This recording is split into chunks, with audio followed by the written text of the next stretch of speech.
Okay, it's top of the hour. Thanks everybody for joining us today at our first webinar in a series.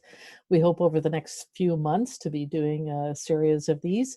Each of them will contain a little bit of a conversation, and today we're going to be talking to Michelle Kanter, who's from Carolinian Canada, and Eugenia Kwok, who you can also see in the little pictures on your right-hand side. She's from Waldens League, and she's our outreach manager, and she's going to be here to help moderate and keep all the buttons going in the right direction when we need them to. I'll be kicking it off. My name's Janet Sumner. I'm the executive director at Waldens League.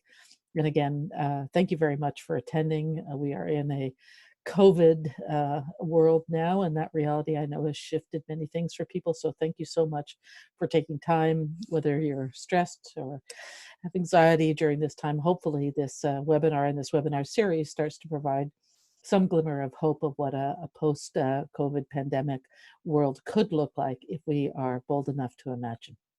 So thank you very much. And Eugenia is going to kick us off with some housekeeping issues, just so that everybody has a good understanding of what would be helpful. Yeah, so thank you everyone for joining us today. It's great on a sunny day that we can do a webinar inside and talk about being outside. So I'm definitely really excited. There's a few housekeeping things. So number one, if you joined our chat, your sound should be muted and your video should be turned off. And if you're calling in via phone, please also make sure that your phone is muted to reduce any noise and lagging. We'll try to keep our presenters to 15 minutes each, and we'll make sure that we have a 15-minute window to answer any questions that you may have. But if you have any burning questions, please feel free to write them in the Q&A box. It should be at the bottom of your Zoom webinar. And I will try and flag that for Janet and Michelle, and they can answer on the spot. But again, we will have a 15-minute window to answer questions. Yeah, the raise hand function doesn't really work for this type of webinar. So again, if you have any questions, please put them in the Q&A box. Of course, if you have any questions, you can email me as well. That will be already in your Zoom webinar. My email is at eugenia@waldensleague.org. So if you have any trouble with Zoom, please feel free to email me at any point and I can assist you from there. Okay. Thanks, Eugenia. And I will let you know that we're going to have some poll questions that will get asked during the portion of the presentation that is Michelle's.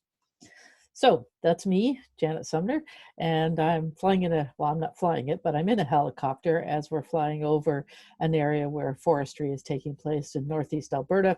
This is just to give you a flavor of what my day job sometimes looks like when we're not in COVID. Wildlands League has been around since 1968. We started with a campaign to get logging out of all provincial parks. We've been successful except for one where there is still logging, and that's Algonquin Park, and we continue on in that campaign. We are experts in protecting the natural world, trying to figure out the problems that exist where we have conflict, where there is opportunity, and how to create a better world through protection. As I said, we'll do almost anything. We've gone to all kinds of places across Canada, up into bug-infested places in the boreal, where this is what it looks like on a day-to-day basis.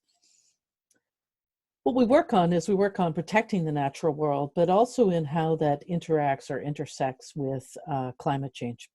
So, for example, protecting carbon-rich areas like the boreal, where caribou roam, is good not only for species, but also good for the planet in terms of climate change. And right now we are in a COVID world, and what we're trying to work out through this next series of webinars is we hope to present to you some ideas that we can engage in and that we could put forward as potential stimulus opportunities for Canada as we think about what will this new world look like. What could the economy look like? An economy that would actually be helping take care of nature, be working in a way that was more in alignment with the climate and what climate change asks of us. And I say that I have some hope around that because COVID has actually shown us how individual actions can contribute to a broader suite of actions at a national scale, and how that actually impacts things at a global scale. So there is a lesson from COVID around climate change and also about the collapse of nature. Will nature be our ally in this? And how can we rebuild an economy that is consistent with nature, is in alignment with nature, and is in alignment with what we need to see on climate change? To rebuild and be stronger, the challenge is not only to regenerate economically, but to do so with nature as our ally, where we can demonstrate that local actions have global and hemispheric results. So for example, this web series will be talking about various regions of Canada where we can take action that would be stimulating to the economy, whether that's in Alberta around regeneration of seismic lines, whether it's talking to somebody from Parks Canada who can talk about how creating new protected areas actually is good economically. And then, as today's topic, we're going to focus a little bit more in Southern Ontario. But here's to give you a couple of examples. If in Canada we're working to protect the boreal, we'll be actually working to protect 20% of the world's fresh water, 24% of Canada, I'll start that again. In Canada, we have 24% of the world's wetlands as well. And we have 1/3 of the global land-based carbon. So how we act in Canada will actually have enormous impact on a global and hemispheric scale. And will nature be our ally in that? And can we work with nature? So, as I said, we're going to start today's conversation by looking at the most southern part of Canada, southwestern Ontario. And the reason we're starting there is because that part of Canada has probably some of the most notable challenges. It's the area of Canada that floods the most. It is also the place where we have the most endangered species and the least amount of area protected. In fact, if we could do right by nature here, protecting nature could create resilient cities, and bringing nature back into those cities would actually help build the restoration economy. And I'll take you even further into another microcosm within that is in Windsor, people right now are, some of them are prevented from going into their homes because they're under a flood evacuation order. It floods there every single year. It's got the highest flood risk in all of Canada and the least amount of regulated protection and the most number of endangered species. So it's actually the hotspot within the hotspot.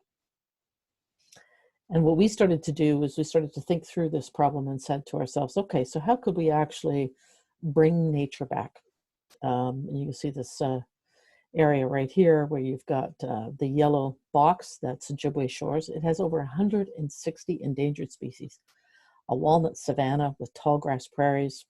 And those tall grass prairies are actually tall grass prairie complex is the most endangered ecosystem in all of Canada. But it's also the most resilient to a warming climate because it actually works as this big sponge. Then, just along the southern part of the Ojibwe Shores complex of areas, you see a line there that's called Turkey Creek. That actually is now a concrete river, but it didn't used to be. So one of the ways to actually build nature is to build green infrastructure, where in cities we're often used to building infrastructure that is what's called gray infrastructure, concrete pipes, etc. This would be about building green infrastructure and then connecting that out onto the broader landscape. And Michelle's going to talk a little bit more about what that looks like. But connecting it out to this broader landscape where you might connect it up to agricultural lands where you have farmers who are choosing to grow native species or might be doing stewardship or might be looking at how to improve the hydrology or the ability to deal with floods on their water courses. You might connect it to woodlot owners. But it effectively would be about creating this network of natural and built green infrastructure.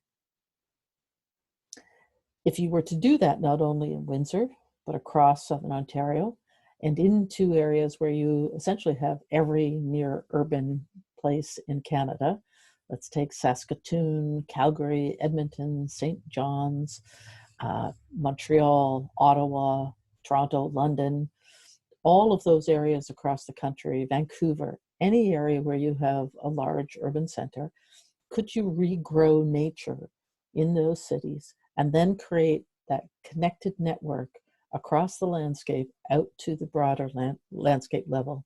So you had a network. This would mean that you would be protecting nature, reducing the risk of floods. You'd be creating more livable cities. I certainly, for one, am missing my ability to get out into green space. I know many Canadians are as we stay at home. And it was also evident when COVID hit that one of the big things that people craved was a connection to nature. Having more livable cities would also be important in this next adventure, in this next iteration of what the planet could look like. And then, as I said, we're going to talk about how that can actually also stimulate the economy and create jobs.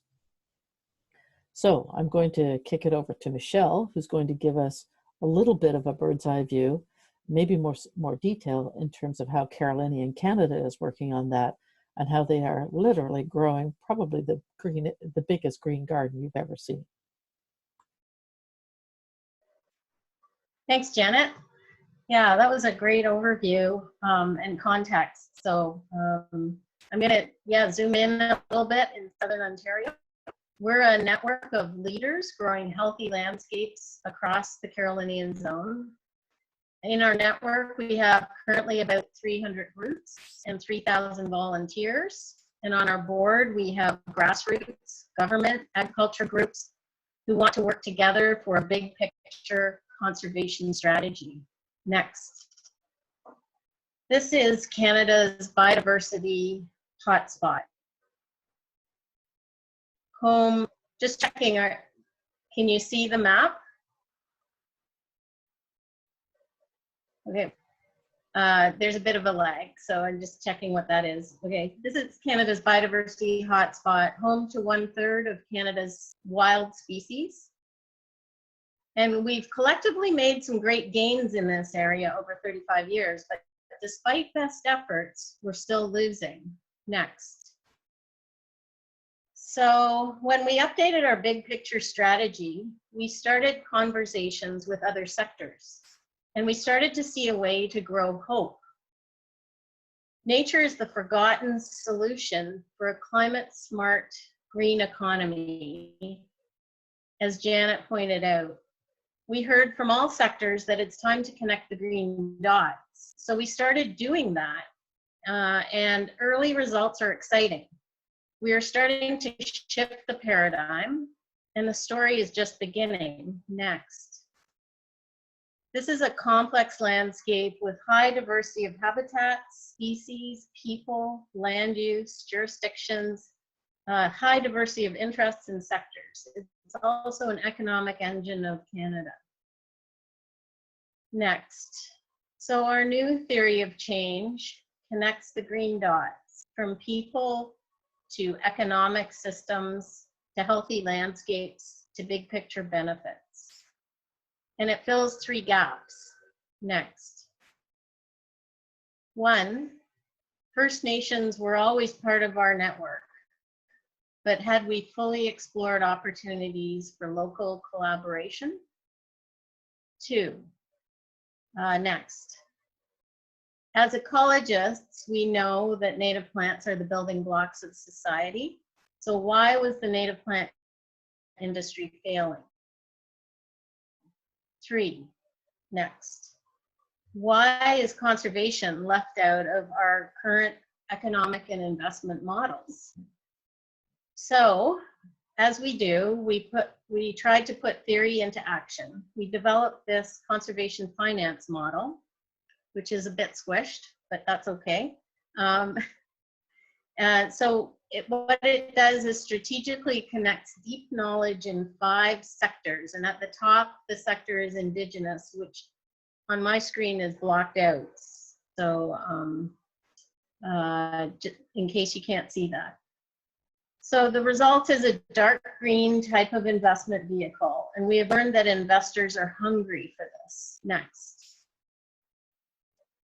With Chippewas of the Thames, First Nation, Verge Capital, Thames Talbot Land Trust, Ivy Business School, and 3M, and 20 other partners, we launched phase 1 of our Deshcan ZB Conservation Impact Bond in March, just before the pandemic. And it demonstrates a dark green economy in action locally. Next. The on-ground portfolio of the Dashcan ZB CIB exceeded our expectations. It's actually still in progress, but we're expecting 230 acres to be restored. We were targeting 150 as a prototype. It leverages Canada's largest ecosystem recovery network. It shows high landowner demand for healthy landscape projects. It contributes to about 50 different jobs, from ecology to ecotourism to farming. It attracted new investment to the sector. Next. And it's good business. With $300,000 worth of investment, it's estimated to it will result in over $7 million worth of healthy landscape benefits. And this is only phase one. We're aiming for a $2 million 1,000-acre investment portfolio to complete the pilot. Next slide. So we're not alone in this approach. A restoration economy is happening around the world in some pretty spectacular and innovative ways. Imagine if through this approach we can do it all. We can save wildlife, we can improve quality of life, we can get climate smart, save water, grow sustainable food, and boost the economy. Or does that sound too good to be true? Indigenous natural law understands the green economy, how people are dependent on nature and the economy is dependent on people. Next slide. The one thing Carolinian Canada is good at is linking science and theory. And generally, since day one, we've always brought all the science together to come up with a conservation strategy. And we link that theory to practical on-ground action. And we have a history of trying innovative approaches that have since been adopted across the country. So right now, I think you're one step ahead there. One slide ahead. These are our 4 ambitious big picture targets on the right pillar. Hopefully you can see that. So they're aligned with 14 UN Sustainable Development Goals, Canada Target 1 and 16 conservation action plans and biodiversity hotspots. We break it down to 4 key actions: save, steward, seed, and lead, which apply to any scale. Together, they make up a healthy landscape with a backbone of nature and nature integrated across society. The 4 are mutually reinforcing, and I want to emphasize that, meaning it's almost impossible to do one without the other. Yet our traditional conservation approach is very siloed. Next slide. So should be the green job slide. One thing that is critical in the zone, because we are starting at half the habitat we need for healthy landscapes, and the zone is 95% private, we need to grow a lot more together. Plus, we need to target cultural habitat, i.e. your gardens, hedgerows, and public landscapes. When we do this, everything changes. This puts the future of the zone into your hands. You are customers wanting a product called healthy landscapes. So let's test the theory together. We have created a big picture platform that combines new technology with the science of over 100 recovery strategies to help each other grow, to spark a deep green economy together and track our collective impact for healthy landscapes. Sorry, and we Michelle, can think of the zone as a... Can I just check that we're on the right slide? Big picture platform? Yeah, this is good. Okay, great. Yep. So we can actually think of the zone as a laboratory for ecosystem innovation. At the start of this story, we're betting that leaders like you on this call and groups like Waldens League will showcase what's possible. Together, we're incubating a landscape of hope. And green jobs and healthy communities. We're in this together and we can grow a healthy zone together. Next slide. It can be as simple as growing a healthy garden at home, which is a great way to volunteer for wildlife during a pandemic. We measure habitat quality and climate resilience by percent native plants. And the rest is up to you. Whether it's engineered natural infrastructure, green roofs, a healing forest, climate buffers, or whatever you can imagine. Next slide. You can calculate your wildlife value using 10, or wildlife or resilience value, climate smart value, using 10 ecological, social, and economic metrics linked to biodiversity. And track over time like a fitness tracker or an ecologist in your pocket.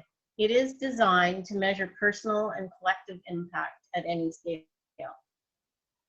Next slide. We have learned that people are hungry for knowledge on how to grow climate smart communities. So we're developing a seed strategy similar to the US National Seed Strategy that, when implemented, would generate a wide variety of sustainable, healthy green jobs, a supply chain to help you grow a product called Healthy Landscapes with native plants. Next slide. We work with the city. So some examples of what we're doing to help spark this green economy. We work with the City of London and London Environmental Network to host essentially a home and garden show for wildlife every year. This year we're going virtual. It is a showcase of a local green economy and a hub for people who want to be green, which is 70% of Ontarians, according to the Ontario Biodiversity Council Marketing Survey. Next slide. With WWF Canada, we're helping the native plant industry grow, launching at Loblaws this spring, by the way. Look for the tag to get the right plant and support the greenest industry on earth, literally growing biodiversity. Next slide. So together, we're growing Canada's biggest wildlife garden. The neat thing is, when you connect your site, large or small, you are leveraging green jobs and climate smart landscapes even before you do the planting. We're shifting the paradigm to a healthy future when you choose native plants, even before you get them in the ground. The Deshkan ZB Conservation Impact Bond is a first step, but already it is supporting corporate sustainability, local small business, innovative social enterprise, First Nations economic development, and it's healthy work. Don't we all want healthy green jobs? Next slide.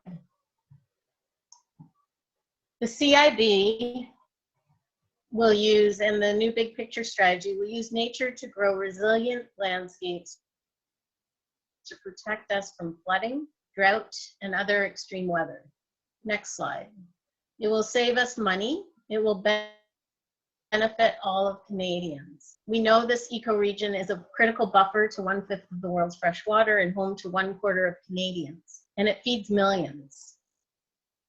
We're talking about thousands of jobs in a sustainable new sector. Next slide. We need to be future ready.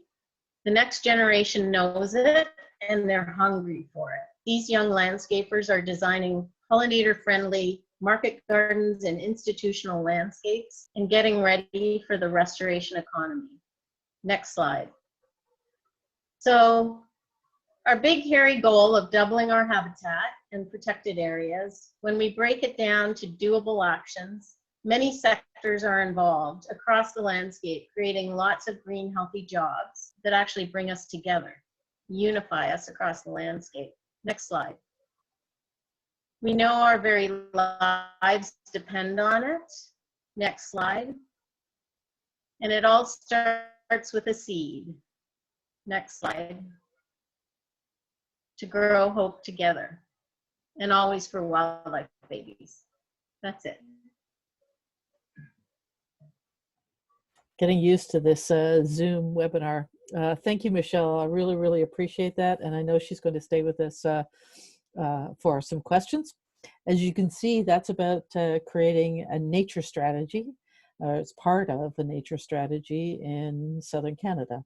And what I'm suggesting is that that nature strategy could work across this country, where we actually stimulate the economy in near urban centers and in cities so that we are growing back nature.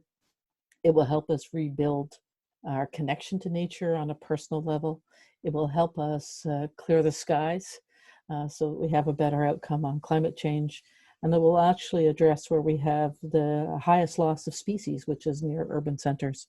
And it will bring back the ability of people to connect to nature. So it creates jobs, it helps us on climate, and it helps us on nature. And if we were to expand this approach, not just what Michelle's doing, but what many, many other people are doing with it, from farmers to cities who are building green infrastructure, or whether it is planting wildflower seeds in your backyard, all of that is going to contribute to bringing back nature and having jobs across that spectrum. And if we were to do this as a Southern Canada nature strategy, it could well position us past the COVID-19, where we're actually creating alignment with the planet. So maybe I'll just leave it there and see if we have any questions, and leave it on a couple of good images of some great nature shots for you. Eugenia, do we have any questions? Great. I'm still waiting for people to send in any questions that they have. Again, if you have any questions, oh, I think I see one already. If you have any questions, please submit them into the Q&A box at the bottom of your screen. So I'll just read the first one out, Janet, and then I have a couple that our viewers have sent in to us ahead of time. So this first one is from Tim, and he asks, the psychology literature has cautioned against conservation organizations assigning a dollar value to nature, saying that it activates extrinsic value frames that encourage consumption. What risks do you see in commodifying nature, and how are you addressing them?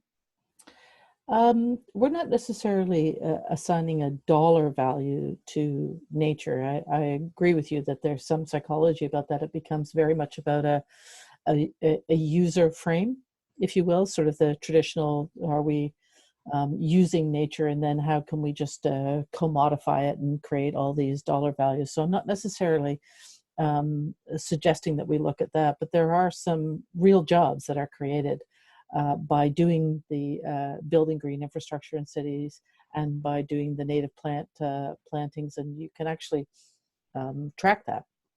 And we'll hear later on in our web series from the superintendent at Rouge Park, for example, where they've hired people to do excavation and construction to create stewardship and regeneration projects there. And we'll hear more from the forestry company that's doing regeneration of seismic lines in Alberta. And I think all of these are real jobs, and that if Canada wants to if all of us as Canadians want to enter into a post-COVID world that is about being in alignment with nature and being in alignment on climate change, we can actually do that while also stimulating the economy. So I don't think it's a matter of what some folks are doing, which is saying, okay, well, let's look at the assigning a value to what are all the ecosystem services that nature provides. Okay, next. Great, and yeah, stay tuned. Can I take a stab at it? Sure. Go ahead, Michelle.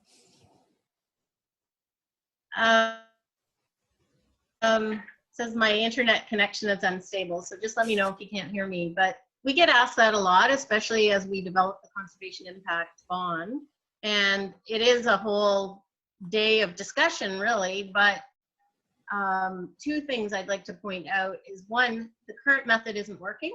We are losing species globally, so opting out of the economic model doesn't work. Second, we need to be, as ecologists, at the forefront of setting the standards for how we are included in the green economy. Right now, if you look at the media, there's a lot of green investment models being developed, and ecologists are not part of it. We're not part of the green economy. So how are we going to get the outcomes we want? And I don't trust the financial sector to set the standards. So that's partly how we justified starting to dabble in the area of conservation finance. Thanks, Michelle. That was super helpful.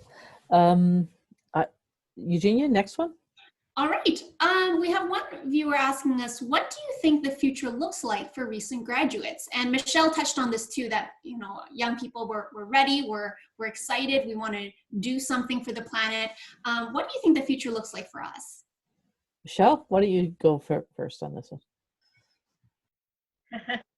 Well, I'll go back to that idea that this landscape is a big laboratory. We have a lot of options, and I would love to throw the idea out to the new generation, the next generation, to say, okay, if you want to grow as many native plants as possible across this landscape, how would you do it? Where would you do it? We don't have all the answers. We need young people to come up with the answers. We need young people to connect technology and finance and social marketing with native plants. So bring the power of society and your minds into solving this big problem together, and then I think we can do it.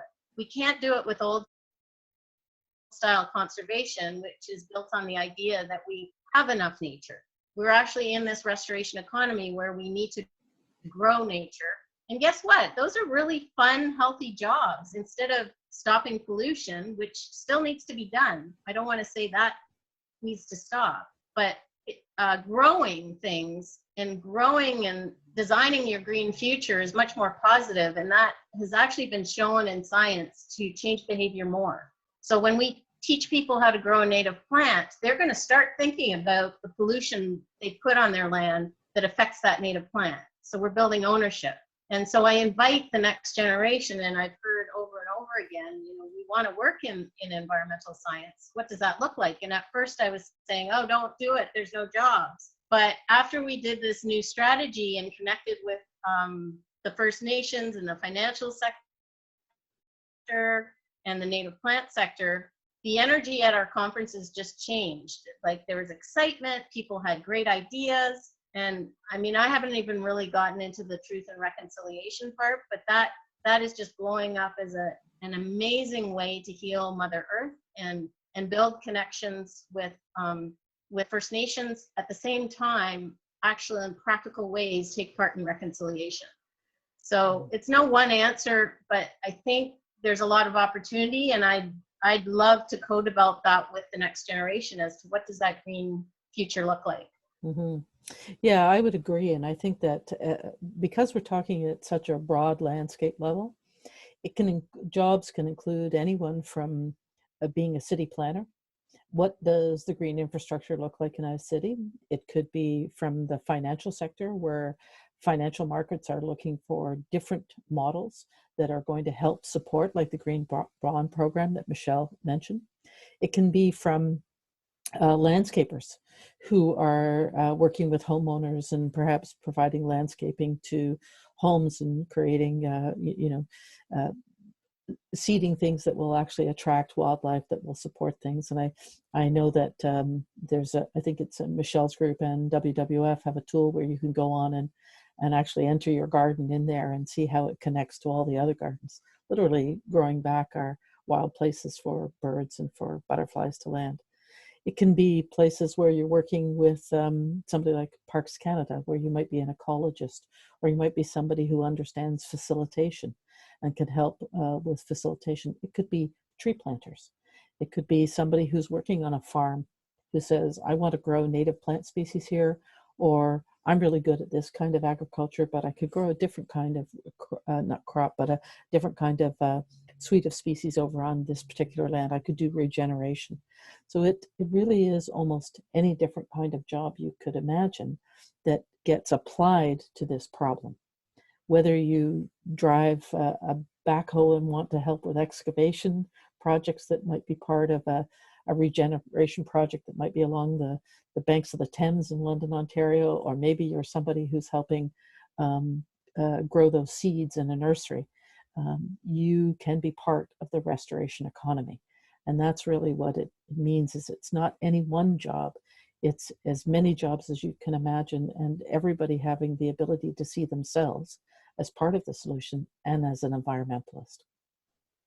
So that's my answer on that question. Eugenia, next. Great. Yeah, and I think building off of that, we have a question here. What role is there for people to participate in the work of Waldens League and Carolinian Canada specifically?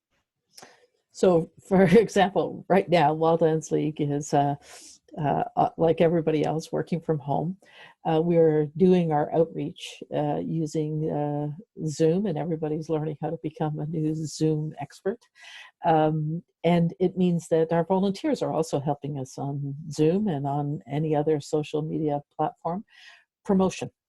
and telling people about these ideas, talking to your friends and family, getting educated yourself, maybe even building some skill sets while you're in this stay-at-home world, finding out how you can perhaps lend your skills to the restoration economy. And we'll be talking about other economic opportunities as we go forward.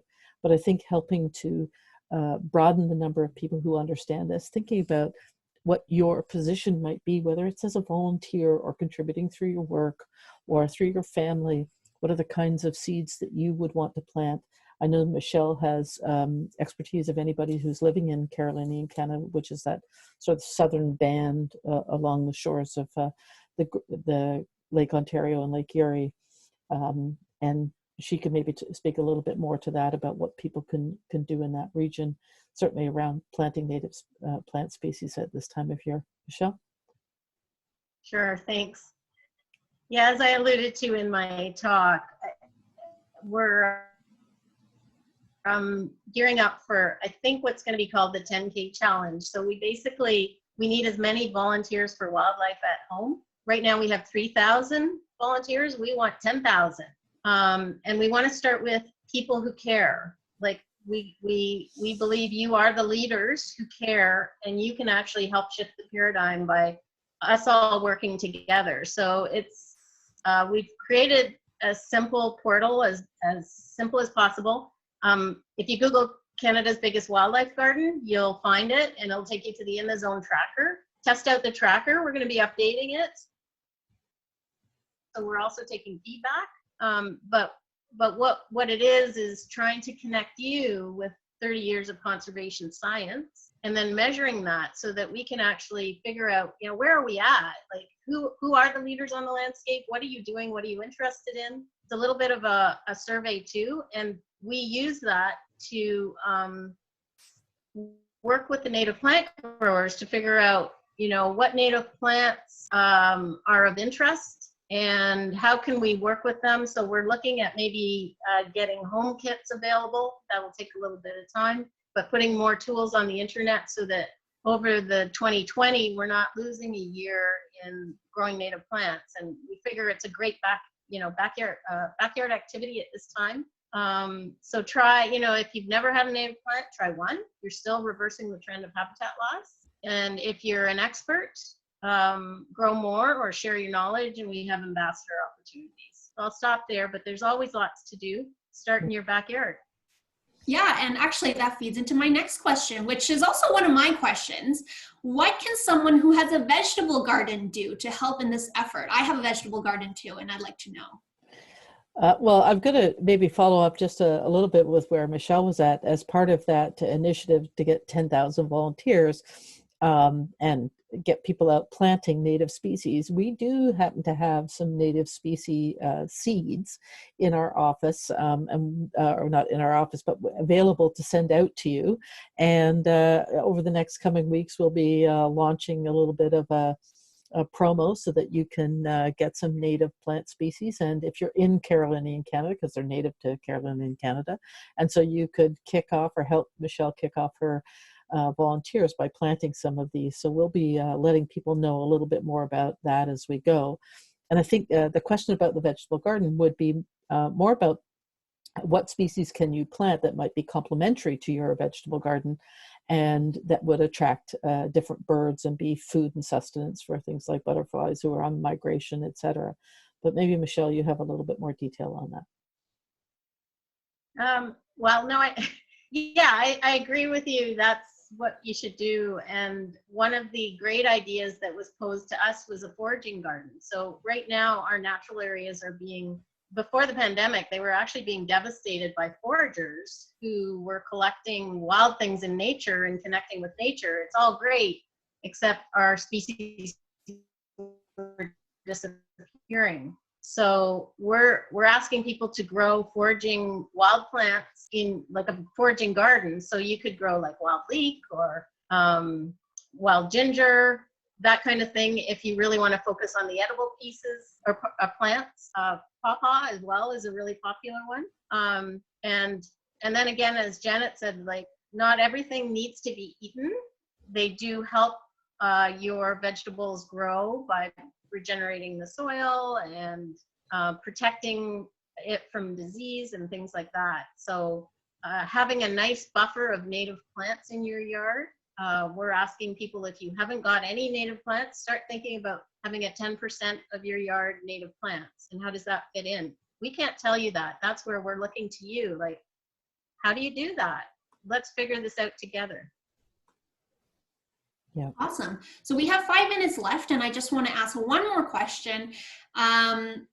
So this question is about how can we make a difference? And maybe we can even just list 3 things, 3 concrete things that we can do to make a difference.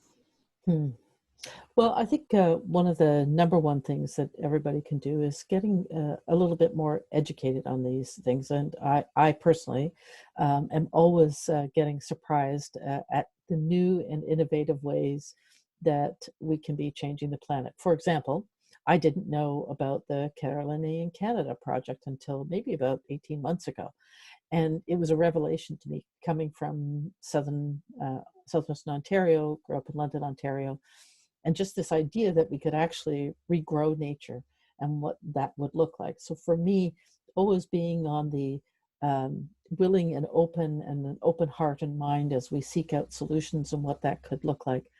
And then trying to implement some of those in your own life, even if it's small, even if it's just growing some patch, or maybe it's having a community garden, or maybe it's working with others to promote it, whether it's schoolyards that have gone green, whether it's rooftop gardens, all of those kinds of things I think would help in this. Obviously supporting those who are in the restoration economy, so going to places that are going to carry native plant species, and asking for them and making people feel like this matters, it's something that you're concerned about. And then, of course, as we face this new world, encouraging all of our politicians and thinking outside of our boxes on how we want to grow this next economic world that we're going to be faced with post-COVID. What does that look like for nature? What does it look like for climate change? And how do all those things intersect, and where can we do the right things? Those would be the kinds of things that I want everybody to sort of turn our hearts and minds to, and you will decide how you can add your particular skill set, whether it's in your job or as a volunteer, or just with your family and friends, being able to talk about it and consider new ideas and what that might look like. Michelle? Thanks. I'm going to go back to, we're developing this theory, co-developing this theory of change with our Indigenous partners for the Conservation Impact Bond. And we're using a model of starting with a personal perspective, going out to your neighborhood, and then going out to the zone. So at the personal level, I think you've heard me, grow a native plant, envision what your backyard can be, whether it's a natural escape for you or you want to watch wildlife. 2, think about your community, and do you want to be an island, or do you want to connect with people in your community and grow this hope? One of the things that we have learned is that focusing on the negatives can be really disincentivizing, overwhelming, and depressing. So we have deliberately structured our new strategy to focus on the positive things you can do, and that bring you joy. So I would say share that passion and joy with your community, whatever that community is. And when you're at home, I'm thinking, you know what, maybe just even draw and vision what you want the future to be. There's a lot of visions out there, dystopian visions, and like it or not, what we see, we tend to go towards. So I think we need to populate our world with utopian restoration economy visions, and let's share our vision of what that is as far and wide as possible, whether it's a drawing you do with your kid, or a post, or a comment. Get people, spark the imagination of your community. And then finally, for the zone, I call that the big picture approach, and that excites me. It doesn't, like, not everybody's into that, but it excites me to know that what I do in my backyard is contributing to reversing habitat and wildlife loss globally. And that is concrete, like growing a native plant is concrete. So I like to sometimes follow that thinking and look at other places and looking at, the calculator that we have online could be used anywhere. It could be used in Australia because it's all about growing native plants, and native plants are important no matter where you go. So you start to analyze the world from, oh, that area has desertification because it doesn't have enough native plants, and it's affecting the health of people. So I don't know, that's a concrete thing. I think just being open to those stories and looking at the world in a different way, basically through the lens of a green economy, is a good way to start thinking about how does that impact back to me and my community. Mm-hmm. My 3 things. Okay, thanks, Michelle. I think we've probably run out of time now, and I just want to sort of recap. The idea here is to think about what is the next economy? What is that going to look like? How can we regrow it? How can we do so in a way that actually supports nature, actually makes sure that we have a better outcome on climate change, and regenerates jobs? And the belief for us is that we do so by stimulating that economy with a nature strategy that is applicable to Southern Canada, or where we have large urban centers. You can literally protect nature inside the city, regrow and rebuild the connections through building green infrastructure out to that broader landscape along the agricultural and the woodlot owners, and actually supporting farmers and woodlot owners to grow nature, to reestablish it, to do stewardship, and so that you create a network of connection. And with that, there are as many jobs as you can think about. Quite frankly, every time I peel back a layer, you start to see how many jobs would be required to accomplish those activities. And so our suggestion is that we have a new economy that is a restoration-based economy, especially as we move into a post-COVID reality. I want to thank everybody. Thank you, Michelle, for coming on today and being part of our first webinar. I know it was launched and you jumped right in, so thank you for your enthusiasm and all of your ideas. Thanks for the invitation. And it was great to hear from Carolinian Canada. Thank you for Eugenia for putting this together with our interns, Sam and Claire, and making this possible technology-wise. And thank you to all of you who attended, and many thanks to those of you who donated. As you know, during COVID, having donations come in as we host these free webinars is also helping us do our work. So I hope you all take something from this today. Please share. That's definitely something concrete you can do. And I look forward to seeing this wildlife garden come into fruition. Thank you very much, Michelle. Take care.